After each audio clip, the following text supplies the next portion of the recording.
Tonight, I am really excited to have with us a group of current practicing occupational therapists.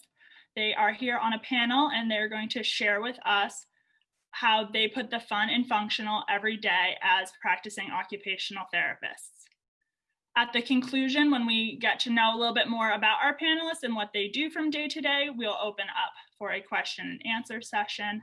Please feel free along the way, if any questions come to you, to post those questions in the chat. We will address them at the end during the question and answer session. I know I'm really excited about occupational therapy, and I think our panelists are as well.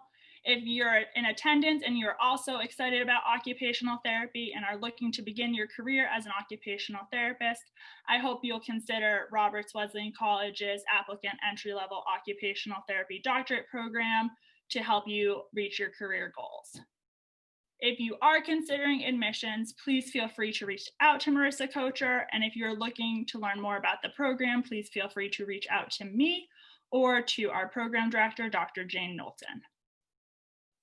So without any further pause, I'm thrilled to introduce you to our first panelist tonight. With us from New Jersey is Caitlin Anderson. She has previous practice experience in a skilled nursing facility, and now she's currently working in home health and as a pediatric occupational therapist and is in an outpatient setting. So Caitlin, to start us off, can you let us know a little bit more about your work and how you put the fun and functional as an occupational therapist every day? Sure. Hi, I'm Caitlin. So my main job as a home health occupational therapist, my company considers themselves Outpatient on Wheels. So we go to each patient's home and we do whatever is important to them, whatever they need, anything from basic activities of daily living to higher level functioning activities of the instrumental IADLs that we have to do on our daily basis. Because of where I live in Hoboken, New Jersey, everything is pretty walkable and not a lot of people have cars or they have to use public transportation. So my job, patients have different needs. Some patients need help getting in and out of bed, back and forth from the toilet, being able to manage their basic needs, and then bringing it up even higher to a different level of function of how can they function within the community. Are they able to get themselves back and forth to the grocery store? Are they able to do the tasks that they need to do in order to remain independent and successful within their own environments? And how do I put the fun and functional?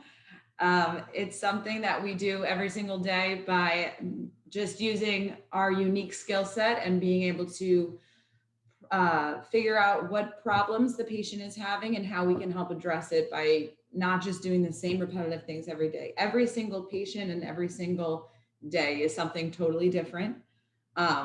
You never know what you're walking into necessarily, but that's what keeps it fun. And with our skill set that we learned from school, you're able to kind of problem solve and adjust on the fly in order to really give each patient what they need in order to be independent and safe. Safe is always number one. Thank you, Caitlin. I think it's so meaningful that you highlighted how you're able to individualize your treatments to your patients and based on their needs. Our next panelist with us tonight is Moses Dos Santos. He has experience working in skilled nursing facilities and is also beginning working in home health. So Moses, thank you for joining us. Can you let us know a little bit about your work and how you put the fun and functional every day as well? Hey, how's it going, guys? To start off my career, I was a traveler, so I was able to work in 5 different nursing facilities. So if you're into seeing different parts of the country, getting to work with a variety of patients in different towns and regions, luckily we live in a really big country and every state is like its own country. So that was interesting. I did mostly skilled nursing facilities. I met a lot of great people on the way. I met people from different schools and backgrounds. So I think that helped broaden my experience a lot. It's very scary going in as your first job as a traveler, but I highly recommend it. Now I'm in South Florida now. Might be here for about a year. I'm actually transitioning to home health, so I'll be doing what Caitlin just talked about with adults, and it's been great. Traveling really opens up the doors for you. I've had a lot of people calling. They look at you as being very flexible, and it's very expected. You hit the ground running, and if you have a therapist before you who didn't really, finish all their paperwork, or, their patients aren't happy, you kind of have to, pick up from there. Um, yeah, going into what's a fun part of my job, I would say just the whole process, teaching people a new way of being independent.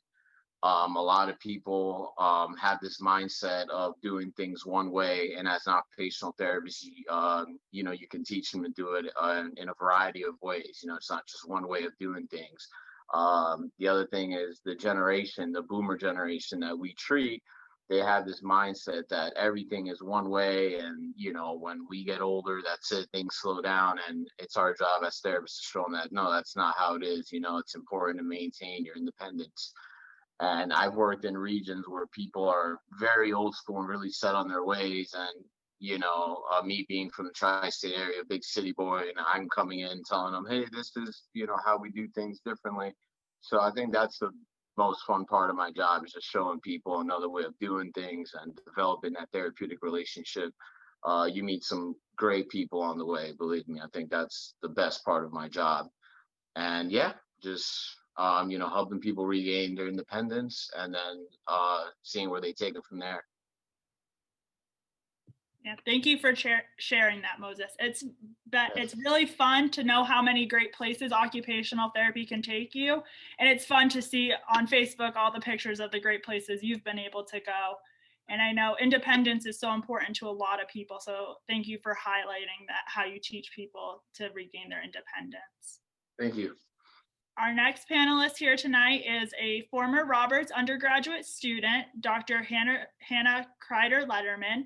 She currently works in a skilled nursing facility and is also starting her own business, which is very exciting. So Hannah, will you please let us know a little bit more about the work you're doing and some fun highlights and the functionality of the fun in your job?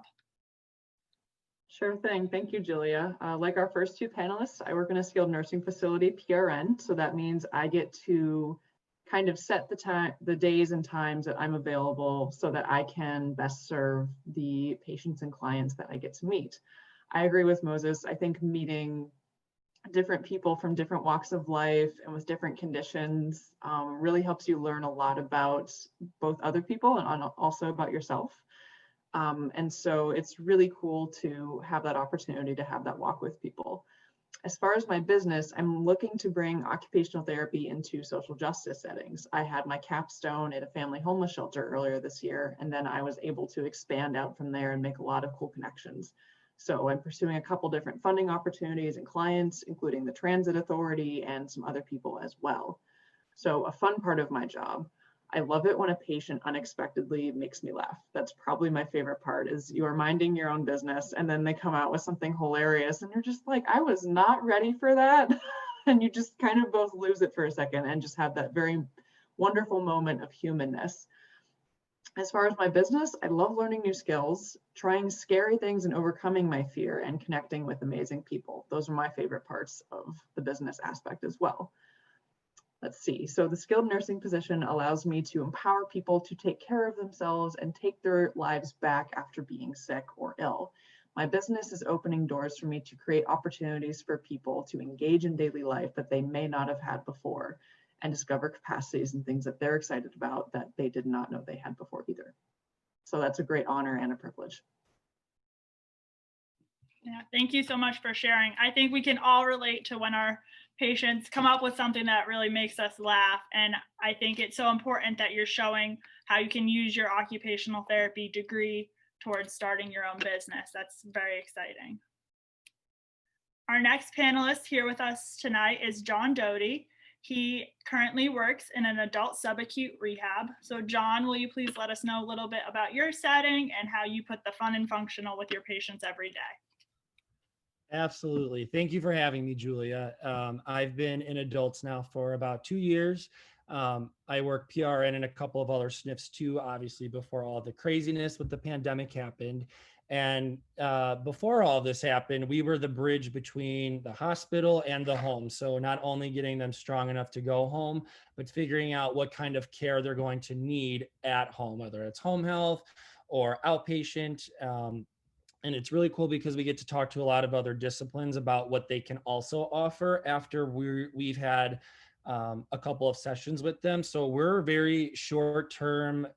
Once you get out of the hospital, you come right to us. And the fun part about my job is you get to see these people from a really vulnerable point of view, and then you get to build their confidence throughout and really get to see them walk out of there and go home and continue to get stronger. And obviously with the pandemic that's hit everybody pretty hard this year, we've accepted COVID patients, and that's been a pretty challenging experience because you still have to go in and treat them with dignity and respect and have the same goals without completely fearing for your own life and for your own health and for others around you. So really we've recentered our focus from just getting people stronger to protecting everybody around us while providing, the best care possible. And I think given the circumstances, it's still fun to give people the confidence that they need in order to get them home. Everybody's goal is to get out of here and to go home to their loved ones. And something that's really cool that I haven't really experienced is we're doing more electronic therapy, and we have a lot of Zoom sessions with family members and with other disciplines. So when they need home health, we'll have like a FaceTime with the home health therapist and show them their progress. And it's really cool because it's a way that they can connect to their loved ones, even though right now it's a very isolating time. So. Yeah, thank you for sharing that. I think it's really excellent to hear the different perspective that's come out of the COVID times. It's great you guys are able to incorporate all those other disciplines in and have been able to shift your way of work to help all individuals even during this pandemic. So thank you for sharing. Our next panelist tonight is Dr. Emily Edwards. She currently works at an inpatient rehabilitation hospital. So thank you for joining us, Emily. Could you let us know a little bit more about your setting and the fun and functional things you do with your patients every day? Yeah, definitely. So like Julia said, I'm Emily. I work in an inpatient rehabilitation hospital. So similar to subacute, where it's kind of a step down from like the ICU and in like more intense medical hospitals, but they're still, our patients still have medical needs and aren't quite ready to get home yet. And we're kind of that bridge to getting them to home or potentially a skilled nursing facility if they still need a little bit more work. I specifically work with our spinal cord injury population, and then also have some experience working with patients with burn injuries or with amputees or with amputations. One of them, like everybody said, I think one of the most fun things about my job is just helping people like identify their goals and regain their independence. And one of the like specific ways I get to do that with our spinal cord injury population is during non-COVID times. Of course, we get to go on community outings and help our patients kind of get to experience life back out in the community from a wheelchair level. So learning how to get to and from a restaurant, navigate sidewalks and crosswalks and not necessarily accessible restaurants or stores, and kind of allowing them a glimpse that just because a big part of life as they know it has changed doesn't mean that life ends, that they can still get out and do a lot of the things that they enjoy doing and loved doing before that. And that just allows them to gain kind of the independence and confidence with functional mobility and community mobility from the wheelchair level. And that's usually when, especially our younger patients, really open up and kind of let us in on their lives and get to hear some interesting and fun stories from some of them. So it's a good way to continue building that therapeutic relationship as well. I think that's really great. It sounds extremely rewarding to be able to take the patients out into community settings that are meaningful to them. So thank you for sharing. With us tonight is also a former Roberts undergraduate student who's now an occupational therapist. Katie Aderumu currently works at a level 1 trauma and acute care in Syracuse, New York. So Katie, thanks for joining us. Can you please share with us a little bit about your setting and how you put the fun and functional every day? Yep. Hi, thank you. Yep, I'm at Upstate Medical University in Syracuse, New York, and this level 1 trauma center. So one thing I like about my job is it's super unpredictable of where I could be, because it's such a big hospital that every floor is a different unit. So there's surgery and trauma, one floor, and then you go to gen med, the burn unit, the ICUs, orthopedics, cardiac unit, neurology, cancer center, and pediatrics. So depending on what floor you come in at and the schedule that you're going to have is the type of population that you're seeing. Typically, I'm on the surgery and trauma floor, and then I cover for the therapist who is on pediatrics. I'm backup peds. So some days I'm with like a 100-year-old patient, and then my next patient will be like 9 months old. So it's definitely fun that there's this huge span of ages and different types of things that you're going to be working on between patients. Another thing I like about being in acute care in that specific setting is there are hundreds of therapists that work there. So you're constantly bouncing ideas off of each other. We all went to different schools and have different backgrounds, and everybody has different types of knowledge that you'll be like, look, I have a patient and I just don't know what to do with them. Help me out. And then they'll be like, hey, try this with them. And I get to do that with people. I get to say, hey, try these things. And you see your successes with other people, and it's fun. So how we put the fun and functional is in acute care, we're typically the first line that is seeing these people that are waking up from their traumatic injuries, comas, car accidents, new spinal cord injuries.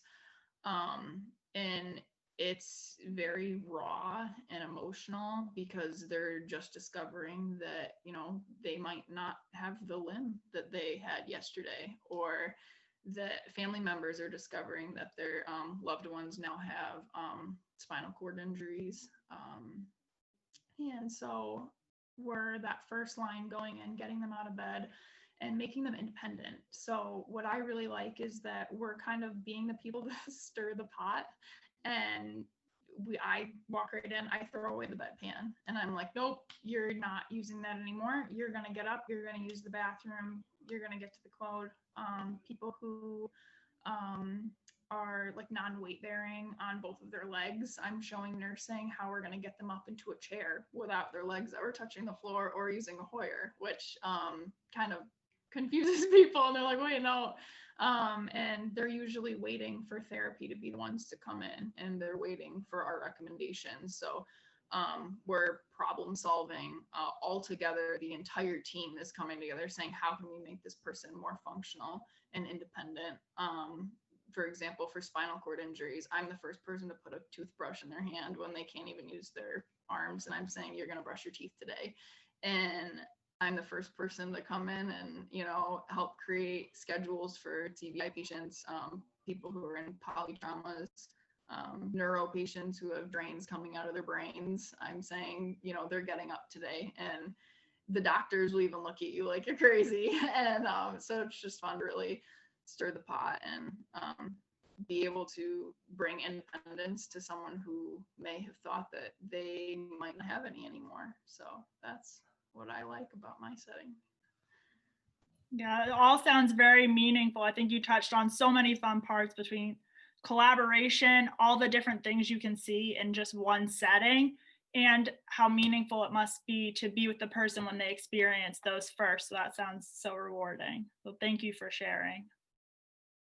Our next panelist with us tonight is Darlene Papalardo. She currently is working in an outpatient orthopedic setting. So Darlene, could you please share with us a little bit about your setting and how you put the fun in functional? Yeah, so I'm currently working with hands in the upper extremity in an outpatient setting.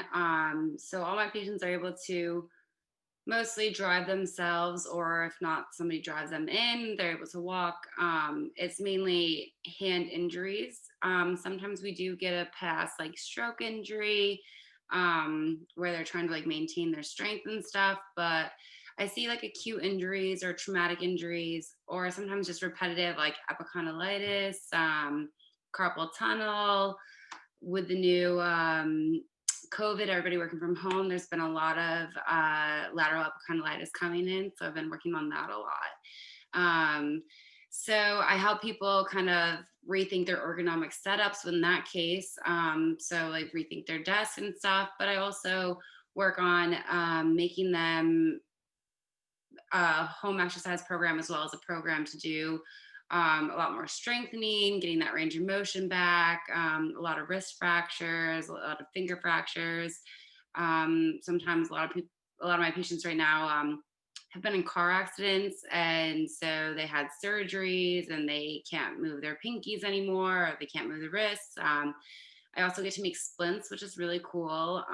School only touches on that a little bit, so coming into this job, I had to learn a lot on my own, and I was just making splints like crazy on my coworkers.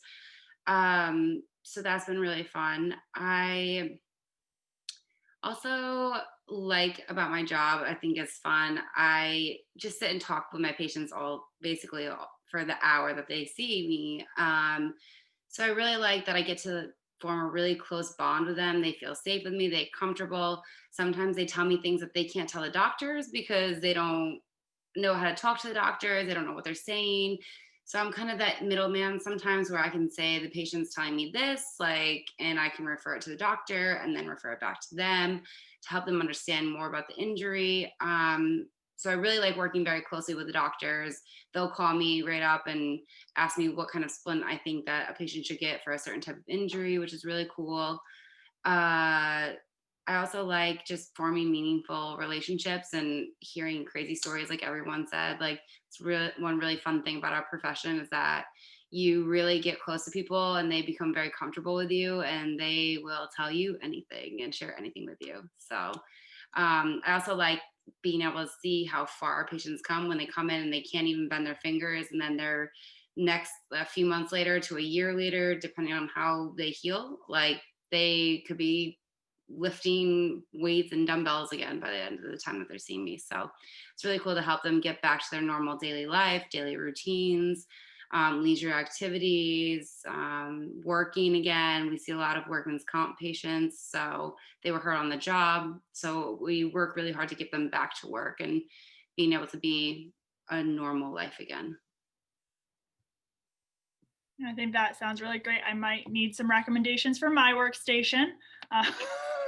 And I think you're right. It's so fun to be able to make that close bond with your patients and to see the great progress that they make with your time together. So thank you for sharing that. Our next panelist tonight is John Major. He currently works in a pediatric outpatient setting, and I believe he's there right now. So John, could you please tell us a little bit about your setting and tell us how you put the fun and functional every day? Of course. Before I talk about it, I can actually show you guys a little bit too. The light is a sensor detector, so every 5 minutes it will go off, but I'll give you a little inside peek of what outpatient pediatrics looks like. Here we go. So in the outpatient pediatric setting, as an occupational therapist, I work with a variety of ages. I have worked with children from 16 months to 18 years old. So it definitely keeps a lot of variety in the workplace. Along with the age variety, there's also a variety of conditions, variety of, skills kids are working on, like gross motor coordination, fine motor skills, vestibular integration, primitive reflex integration. And not only with those skills, but how they tie into their daily functions, with their daily routines, how they play on the playground, how they regulate themselves when they're playing with peers and families. So as an occupational therapist in this specific setting, not every day is the same. It's so varied how you're working. As Julia knows, I actually worked with Julia for a while too. Every session is going to look very different, and you have to put a lot of creativity into it as well. Kids learn by play, so you're always keeping it engaging and fun for them while making sure they're working on the skills that they're targeting. Another thing too is now we're kind of branching off into the telehealth world, which is kind of new for this setting. So not only have the pandemic, the children are learning the changes in routines, but the changes in their therapy administration too has changed drastically over the last couple months. So as an outpatient provider, finding ways to keep it functional at home, keep them participating. It also kind of helped with the carryover. So usually when kids come into the clinic, you would give a home exercise program and keep in touch with the parent and, see what's working, what's hard. But now with telehealth, you can see in, real time how the skills are translating and what's hard for the family. And I think with that variety and kind of seeing that in their home has been really beneficial as well. So what makes it fun and functional? As I said, kids learn by play. So you could be doing maybe a little bit similar treatment, but how the kids put their own creativity into it and how, you kind of keep their interest into it. Maybe you put their favorite characters in it to keep them engaged, or maybe you have to grade up or grade down depending on the regulation that day. Some days they come in and they're ready to go and they have so much energy. And sometimes they come in and like, okay, maybe, we got to make adaptations, and you always have to be on your toes. So that's probably my favorite part of this job is, adapting to the kid and the families in the moment. I think you bring up a great point. It really never gets boring. And I think occupational therapy is great. I think in all settings, it really challenges your creativity, but also when you're with pediatrics, it's fun. You get to play along with the kids and really tailor things to their interests. So thank you for sharing that. Our final panelist tonight is Erin Ludwig. She is currently a pediatric occupational therapist. She works in early intervention in a clinic in the community and is also branching into telehealth. So Erin, thanks for joining us. Could you let us know a little bit about your setting and how you put the fun and functional? Sure. Hey, everybody. I have been working for the past 3 years in early intervention and preschool and absolutely love it. I'm going to say a little tidbit. I thought I'd never come back to pediatrics after 16 years. I never thought I would do it. But I absolutely am so thankful that I'm back at it. And what I love about where I work is I'm at an agency. And so I do home health, clinic-based, group therapy, and then preschools. So I love the collaboration between the different entities with both the teachers at the preschools. And then obviously, like John said, I absolutely love the education with the parents. And again, now branching into telehealth, I see the complete need for that education. So for me, the fun is in the education. I love educating parents and encouraging them and mentoring them to carry over those strategies that we teach every time, because sometimes you notice, oh my goodness, they're not doing that. Well, telehealth, you can really see that they are or aren't.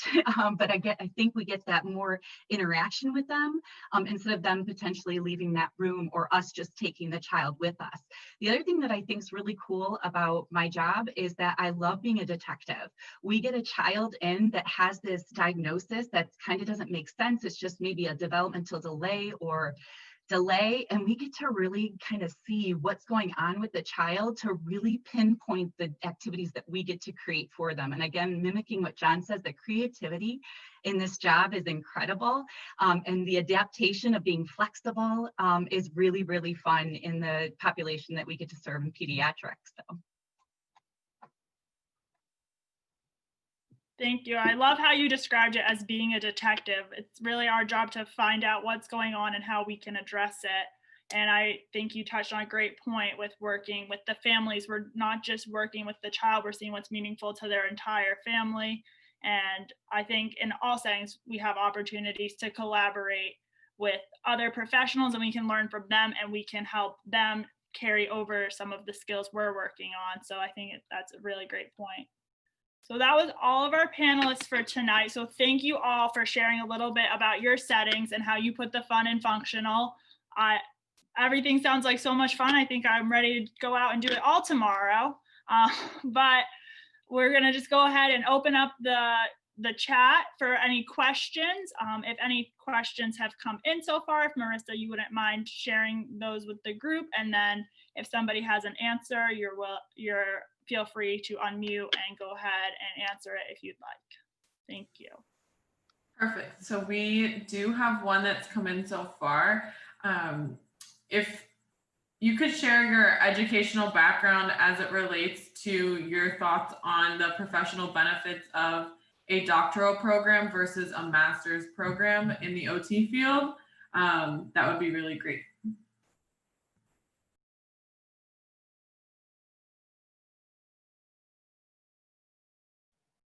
I can start with this question because this was a question I had to weigh.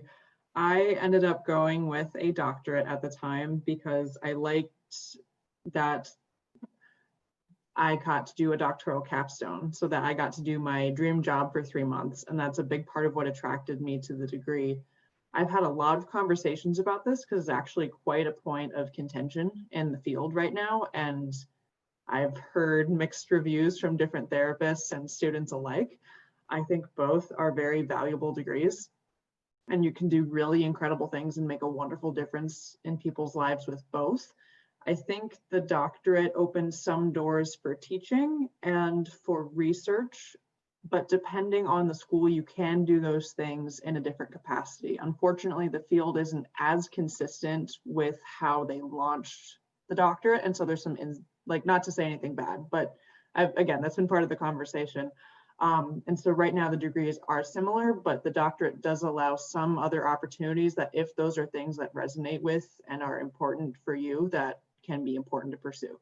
And I had a background in biology. I was one of the only hard science people in my class. And so I think it definitely prepared me for the length of the doctorate, and also for some of the initial classes, it was definitely helpful to have that background. Building on her, I was a biomed major in my undergrad for 4 years. And then I picked up the psych minor to get into the master's programs. And then I did my 2 years for my master's. I don't have my doctorate. Maybe down the road someday, but right now I'm working on going towards my CHT. So, which is certified hand therapist. So basically doing school without going to school right now. But, everybody has their own paths to take. I think that the doctorate programs are really great for if you want to someday get into teaching. And I think they do explore a lot more fields that you don't get to touch on further in your master's programs. Yeah, I'll add in there that when I was going into my program, at the time, it was the master's versus the doctorate. I had the same questions. And there are 2 different types of OT doctorates where you can get the entry-level OTD, and then you can get the post-professional as well. So even if you did choose the master's program right away, that's not saying that you can never go back. You would get an OTD. It's just a matter of how you would go about getting it.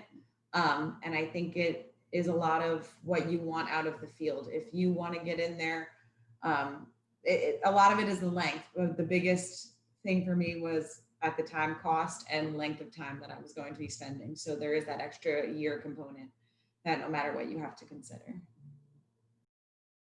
And to build on everyone else, I have my doctorate.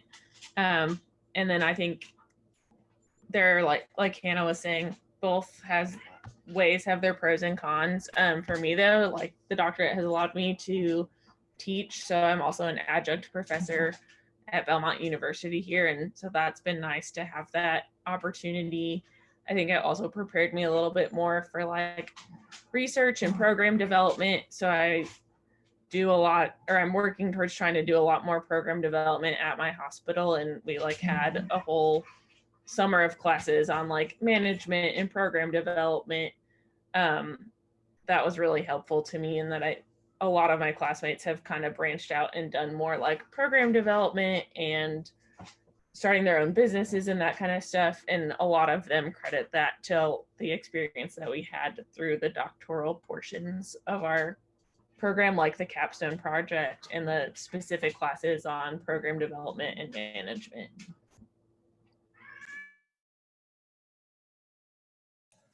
There was a follow-up question about that. Does the doctoral program allow for clinical work as much as research and teaching possibilities?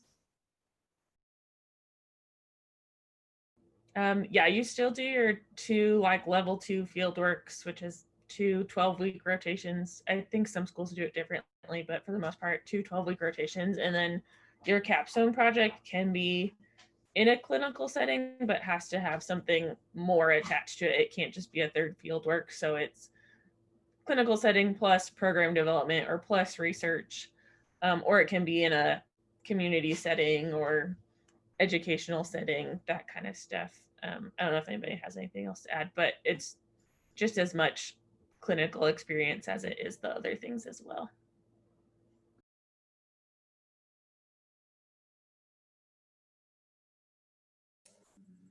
Okay, we have additional questions. What was the hardest case you've had, and how did you deal with it in regards to treatment plans as well as personally or emotionally?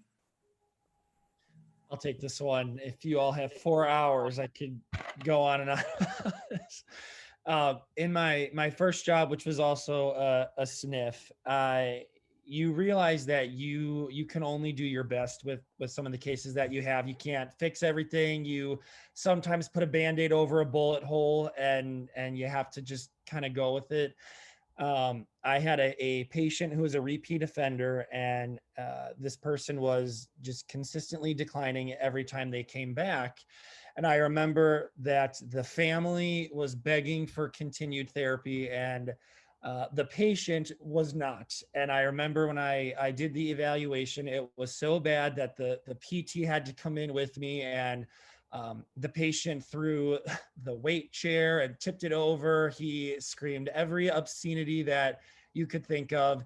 And when we had a care plan meeting with the family, and this was pre-COVID, we all had a meeting in person. The patient said, "Oh, I love therapy. Here are my goals, and here's this." And I said, "Well, hang on a hot minute there. That's not how we started this."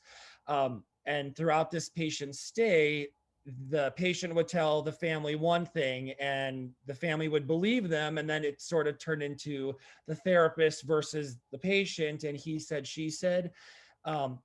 And so we actually had the family come in and observe, and they got to see the patient's true colors. And emotionally, for the therapist, it was really hard, because not only did you feel like you were the bad guy in reporting all of this behavior, and you also had to be honest and say, if you won't let us help you, we can't help you.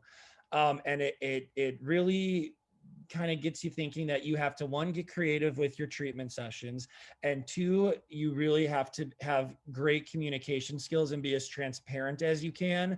And I think in school, a lot of the times they talk about the success stories, but what they don't tell you is that not everybody's going to be a success story, and you have to try and pave that path for you, and get out of your comfort zone, and really speak true to who you are as a professional and as a therapist, and what you will tolerate and what you won't tolerate. And I just remember having this patient, and the patient would just constantly say one thing to everything else. And then when me and the therapist would take the patient, it was a lot of verbal abuse and completely the opposite. So you really have to hone in on your communication skills, and you really have to be honest and true to yourself, and be able to tell people that this maybe isn't working out, or, you know, maybe there's a different path that this patient needs to take, or this isn't the most appropriate setting. And that's something I wish they told us in school a little bit, is how to have the hard conversations, not just the easy conversations where they made progress and everybody's happy and they recommend you as a therapist, because not everybody's going to do that. Yeah, I feel like I could touch on this a little bit as well. In my setting, I've had my fair share, and I completely agree with you, where it's all about communication. Like, so I was a psychology undergrad at Roberts, and in my grad program as well, we had an interpersonal skills class, and I feel like I rely on that class so much with my difficult patients that are just, I feel like usually it's creepy old men, but they're like, I don't need you, I don't need this, and yelling at me, telling me to get out of their room. And I just do like the therapeutic listening, using silence, and just like all of the little things that I've learned in like my psych classes, and the interpersonal skills of just trying to get on their level and just being like, yeah, this does suck. Like, let's get through it together, you know? And just kind of getting on their level. I feel like that the communication aspect is what really helps me in my treatment session. So even though you're doing the same treatment, you're throwing in those, you know, therapeutic responses and those communication skills in there. Not that I don't really tailor my treatment session super differently, maybe just going a little bit slower. But and then one thing I think that helps us emotionally get through those days is really just relying on your coworkers, your family, your friends, and just having those sessions of just like little powwows of saying like, man, I'm having a tough day, and just talking it out and being like, this is what I'm dealing with. And what John said, I really agree with you. We want to be the superheroes that solve everything, and sometimes like my personality sometimes just doesn't mesh well with certain people, and I have to go to another therapist who I know she works really, really well with people with like mental health issues, and I'll just be like, hey, do you mind taking this person? I've tried, they really hate me, and I don't know what it is, but she'll go in and just mesh well with them and just completely kick it off. And so I just think really humbling yourself and saying, you know what, I'm doing my patient a disservice to really, if they really hate me that much and I don't know what I'm doing.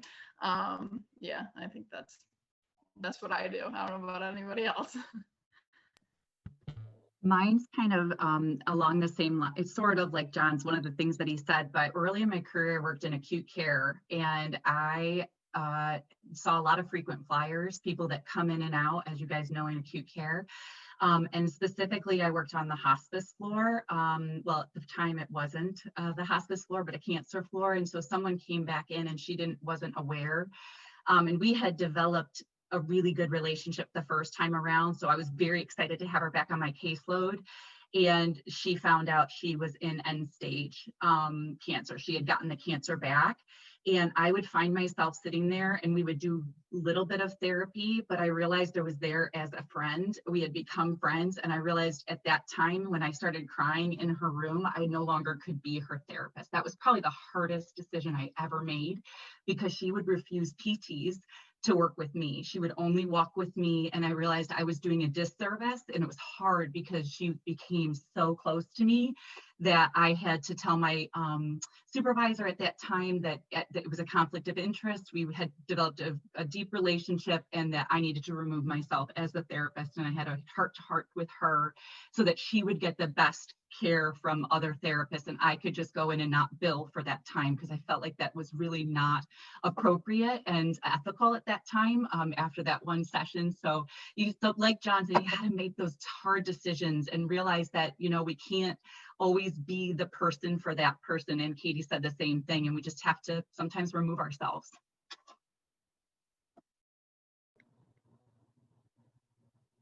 Yeah, I think that's like the hardest thing. Like John mentioned, they don't prepare you for those really difficult choices.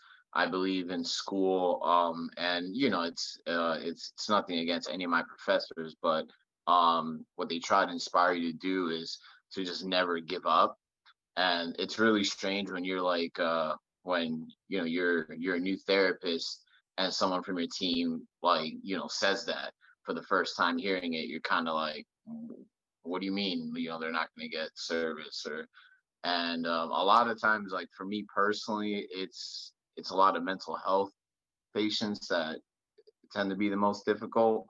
I had one patient who has borderline personality disorder, and nothing's ever her fault. You know, nothing was ever her fault. You know, the nursing aides were torturing her. The charge nurse was force feeding her medicine, and you know, you just have to go in there and just kind of nod your head and try to, you know, kind of drive yourself through that and just get her to participate, to try to get her independent and back home. And then she had a rocky relationship with her sons, and she made her son look like he was the most evil guy ever. And then you call the family and they're not like that at all. You know, they're actually trying to help them, but in their eyes it's not like that. So yeah, I've had some cases where we had to discontinue service due to too many refusals. And you have the patient that will refuse today, and then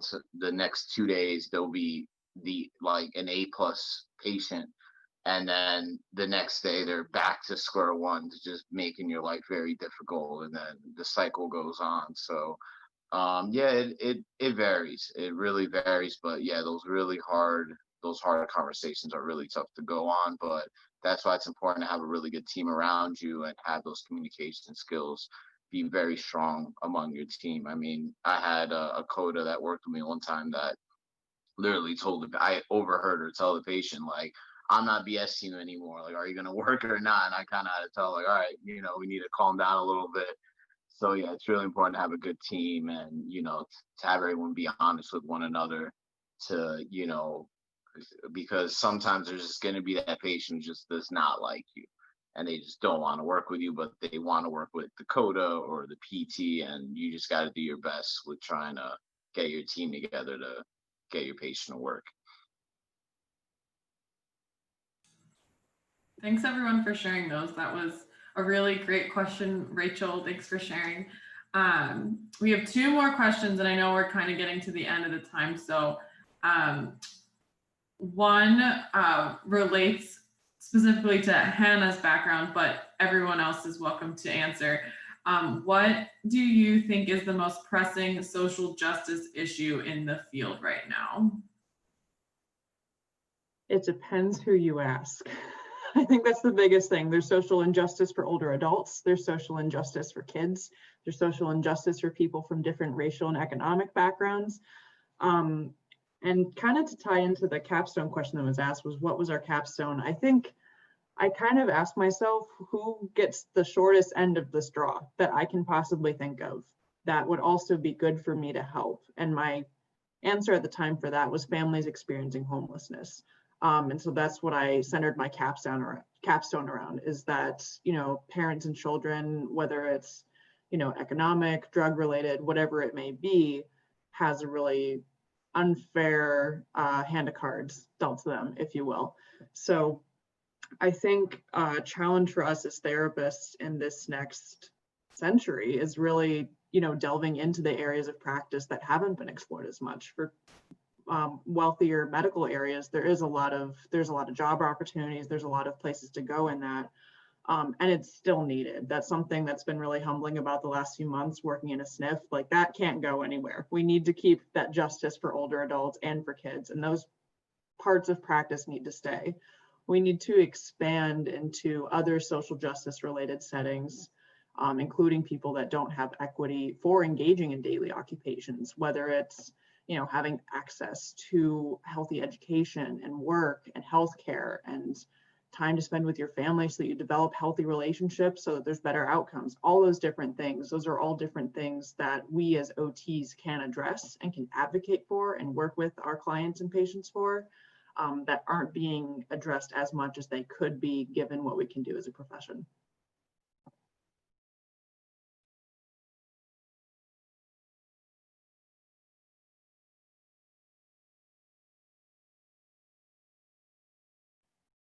And I promise it's fun too. It's really meaningful. It's incredible to get to, that was one of the most striking things about my capstone is I got to meet a bunch of people who I thought were going to be different than me that weren't at all. You know, I ended up going to the homeless shelter every day and felt like I was looking in the mirror for people that would, you know, they had their dreams, aspirations, and things that they wanted, and the things that people tell you and the things that people go through. It's incredibly humbling. But yeah, that's what I think one of the most pressing issues in the field that hasn't been addressed as much as some others.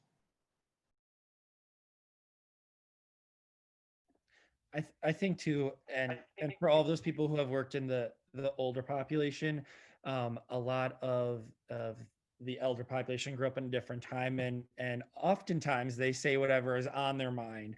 And something that I've noticed too, from not just the therapy department, but with nurses and CNAs, and something that has actually come up more often than not, and more often than I'm sure we'd all like to, is how either the patients treat other people based off of race, gender, stuff like that. And I cannot tell you that more oftentimes than not, I have spent the beginning of sessions giving a talk about acceptance and respect, and I didn't know that that was part of the job, but it sort of comes with the territory. And I don't have a lot of experience working with children, but I do know that there is a lot of education when it comes to adults. And I've actually had people come up to me, and when I say people, I mean CNAs and even housekeeping staff who have said, you know, they won't let me in my room and because of the color of my skin, or because of my, you know, I walked in and the first thing they said was, they were making fun of what I was wearing on my head. They were making fun of the necklace I was wearing. And I thought, you know, I came home one day to my parents and I said, I did not know that I was going to be around so much, you know, bigotry and hate. And again, that's kind of the thing they don't really teach you at school, is how to respect everybody. And everybody comes from all walks of life and of all different backgrounds. And that not everybody's going to listen to you and not everybody's going to respect you. So kind of being not just an advocate for your patients, but the people that work with you. And, you know, the housekeepers, we always say they're a part of the team. They're a part of the healthcare team. And, you know, we had a patient who was so blatantly discriminatory and racist. And I remember it was up to me really, because nobody was listening, and we were tolerating this really horrible behavior. And I said, we either need to all talk to him one-on-one, or he has to leave. He can't be harassing people like this. And he had the choice to either fix his attitude or leave, and he left. And like I said, these are things that you kind of have to learn on your own. You have to do your research about inequality and how you can be an advocate for not just your patients, but for your coworkers who might come from different backgrounds as well. Because they might be looking to you to speak up and to say, hey, that's not right. So that's something I've also learned more than once on the job. And as disappointing as it is, it's very necessary. So.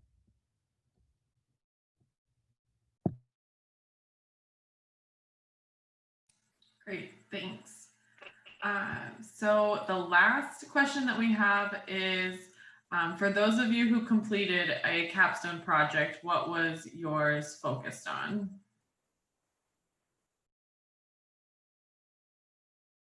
I can go ahead. I did mine was research and project development around providing early powered mobility for children like under the age of 5, so 18 months to 3 years old was our focus. Working with it's a nationwide program called Go Baby Go. They adapt ride-on toy cars for kids with mobility impairments from as young as like 16 to 18 months and sometimes younger to like 3 years old, because a lot of times insurances won't cover wheelchairs and they don't really make wheelchairs for kiddos that young. But it's so important for kids to be able to access their environment and interact with their environment, and mobility is a big part of that. So I worked with the Nashville chapter on trying to kind of establish it as a more permanent entity versus it was just kind of something we were doing as the OT program at Belmont, and then also doing research on the benefits of early powered mobility in that population. It was a lot of fun.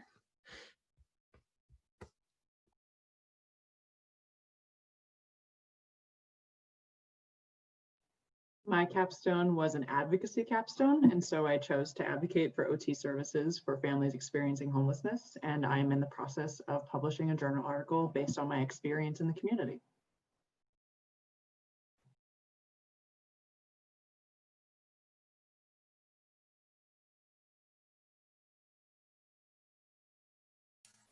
Great, Julia, those were all the questions. So if anyone else has anything, feel free to drop it in.